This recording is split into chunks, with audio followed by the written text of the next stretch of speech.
Selamat pagi Bapak Ibu dan saudara-saudaraku, salam sejahtera bagi kita sekalian. Harapan dan doa saya pagi hari ini kita semua sudah bangun dengan sehat, penuh semangat dan kekuatan baru. Bersyukur karena kita bisa membuka mata kita hari ini, menyaksikan berkat-berkatnya yang sudah disediakannya bagi kita di sepanjang hari ini. Sebelum kita beraktivitas lebih lanjut, saudara, mari kita bersama-sama merendahkan diri di hadapan Tuhan, mengisi hati dan pikiran kita serta jiwa kita dengan sabdanya, supaya kita dapat dikuatkan untuk menjalani segenap kehidupan kita ke depan. Semoga Tuhan menolong kita untuk memahaminya, agar kita dapat mengerti segala isinya. Pagi hari ini kita akan mendengarkan firman Tuhan dari Efesus pasal 1 ayat 9 sampai ayat yang ke-13.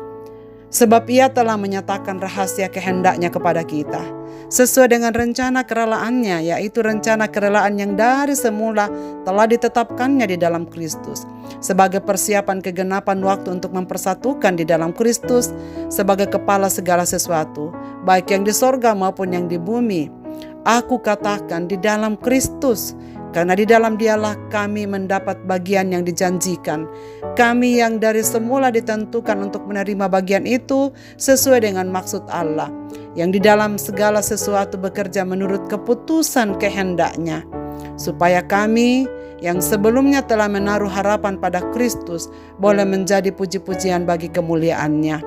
Di dalam Dia kamu juga, karena kamu telah mendengar firman kebenaran, yaitu Injil keselamatanmu. Di dalam Dia kamu juga ketika kamu percaya dimateraikan dengan Roh Kudus yang dijanjikannya itu.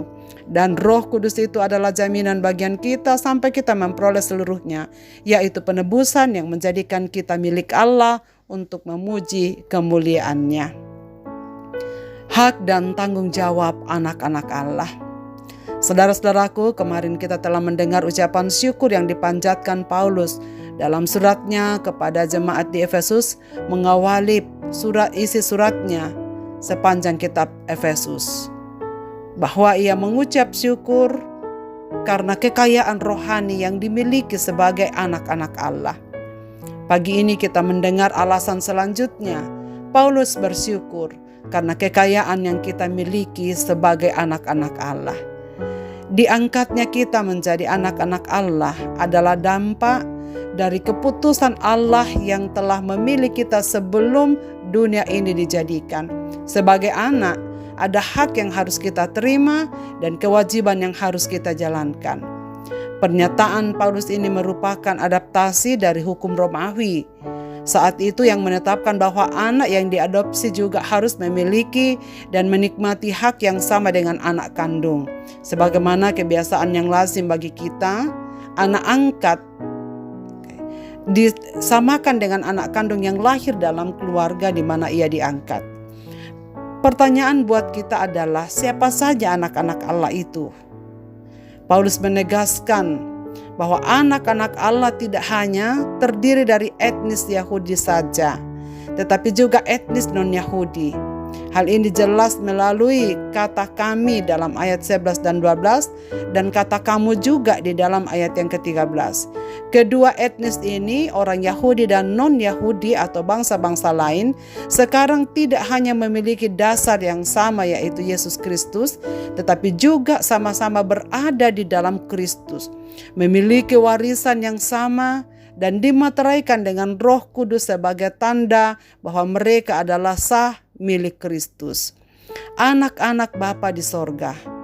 Karena kita dipanggil anaknya, maka kita diberi hak untuk memanggil Allah Sang Pencipta kita dengan sapaan Bapa. Ini adalah hak istimewa kita yang percaya kepada Kristus. Di dunia ini tak ada agama lain di dunia yang mengajarkan umatnya untuk boleh memanggil Allah Pencipta sebagai Bapa, kecuali umat Kristiani yang memiliki sapaan khusus dan diperbolehkan memanggil Allah sebagai Bapanya. Bagi orang lain, memanggil Allah sebagai Bapa itu sama dengan penghinaan.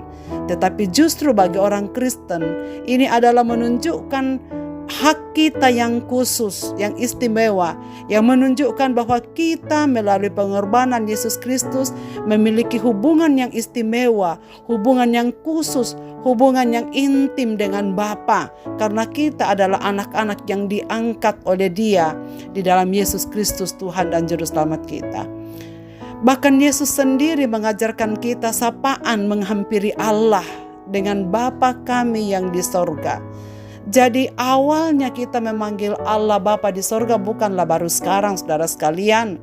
Tetapi sejak dari mulanya Yesus mengajar kita untuk memanggil Allah sebagai Bapa kami yang ada di sorga. Karena itu saudara sekarang sampai sekarang saya selalu mengawali doa-doa saya setiap saat berdoa, Bapa kami yang di sorga. Karena itulah kalimat yang diajarkan oleh Yesus, bagaimana kita memanggil Bapa, tidak ada sapaan yang lain. Tetap kita menghargai Bapa, menghormati dengan penamaan khusus, bagaimana kita seharusnya selayaknya memanggil Dia sebagai Bapa yang ada di sorga. Agama lain tidak ada yang dapat memanggil Allah Pencipta sebagai Bapa. Kita saja yang memiliki hubungan khusus yang diberikan hak istimewa ini. Saudara-saudaraku, sebagai anak, apa yang harus kita lakukan?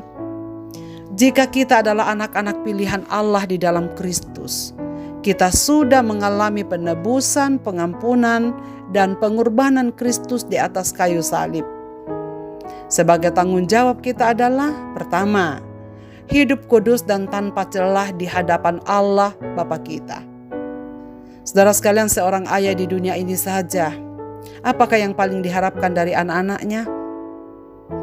Tidak ada yang lain selain mengharapkan ketaatan anak-anaknya, mengikuti semua arahan-arahan dan petunjuk-petunjuknya. Sebagai anak yang baik, pastinya ingin menyenangkan hati bapaknya. Kerinduannya yang terbesar adalah supaya suatu waktu dapat mengabdi kepada bapaknya dan menyenangkannya. Saudara, saya jadi mengingat suatu kali percakapan saya dengan putra saya. Dia mengatakan kepada saya, "Mama, lihat kakak nanti akan menyenangkan mama. Saya tak akan mengecewakan mama." Saudara sekalian, mendengar hal ini hati saya sangat teduh. Hati saya sangat senang. Ini baru mendengarnya saja, saya sudah sangat senang. Apalagi kalau benar-benar dia lakukan itu di suatu waktu. Dan memang saya berharap, saya katakan kiranya Tuhan memberkati anakku. Kamu menjadi orang yang dapat menyenangkan kedua orang tuamu. Saudara, demikian juga dengan Bapa Surgawi kita. Ia telah memberikan segala-galanya untuk kebaikan kita. Ia hanya mengharapkan dari kita ketaatan sebagai bukti tanda kasih, tanda sayang dan tanda hormat kita kepada Dia. Menghormati Tuhan bukan hanya sampai pada lagu-lagu pujian, tetapi kita menghormati, menghargainya lewat ketaatan kita. Selebihnya Ia Bapa yang baik, pasti akan melakukan segala sesuatu yang terbaik buat anak-anaknya. Itulah sebabnya Paulus mengajak orang-orang Kristen di Efesus untuk bersyukur. Sebab Ia telah menyatakan rahasia kehendaknya kepada kita sesuai dengan rencana kerelaannya, yaitu rencana kerelaan yang dari semula telah ditetapkannya di dalam Kristus supaya kita dapat menjadi anak-anaknya. Saudara-saudaraku, dalam hal ini kita bertanggung jawab untuk meninggalkan perilaku yang cemar kita dan memasuki proses penyucian dari saat ke saat yang dilakukan oleh Roh Kudus. Dan yang kedua, mari kita bergandengan tangan dengan seluruh umat percaya di muka bumi ini, membawa kasih Kristus yang telah kita terima dan alami kepada orang yang belum mengenalnya, agar mereka pun dapat dipersatukan dalam karya penebusannya.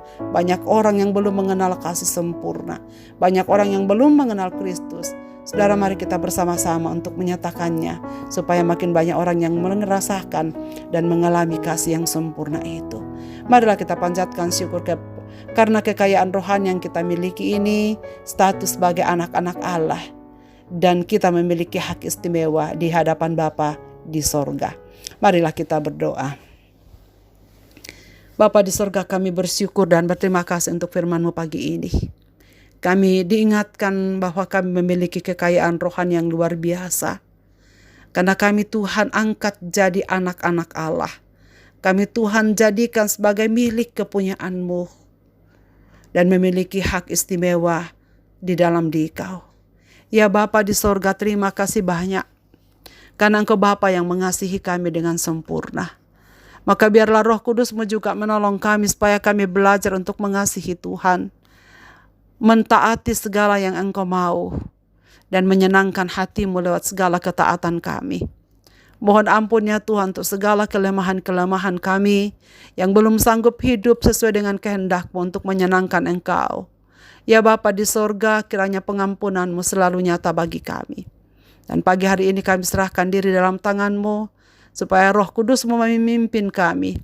Sepanjang hari ini apapun yang kami lakukan di dalam ketaatan kepada Tuhan. Cegahlah kami untuk berbuat dosa dan melakukan hal-hal yang tidak berkenan kepada Tuhan.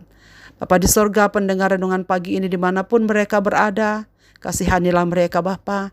Percayakan firman-Mu ini dalam batin mereka. Dan kuatkanlah kami supaya kami senantiasa menjadi saksi Tuhan dimanapun kami berada. Kami doakan saudara-saudara kami yang sedang berurai air mata oleh karena pencobaan, penderitaan, duka yang mereka alami. Tuhan kuatkanlah mereka. Mereka yang sedang sakit dan menantikan pemulihan yang sempurna. Ya Tuhan tolonglah supaya hari ini mereka menemukan kekuatan baru di dalam Engkau. Ya Tuhan, kami serahkan segenap umat-umat-Mu yang memiliki pergumulan-pergumulan khusus yang ada di hati mereka dan mereka bawa kepadamu saat ini. Peganglah tangan mereka Tuhan, buka jalan bagi mereka. Berilah jalan yang baik supaya mereka menyaksikan bahwa Bapa selalu menyertai kami anak-anak-Mu hidup di tengah-tengah dunia ini. Di dalam dan demi nama Yesus Kristus kami datang kepadamu ya Tuhan. Amin. Selamat beraktivitas Bapak, Ibu, dan saudara-saudaraku. Tuhan Yesus memberkati kita sekalian.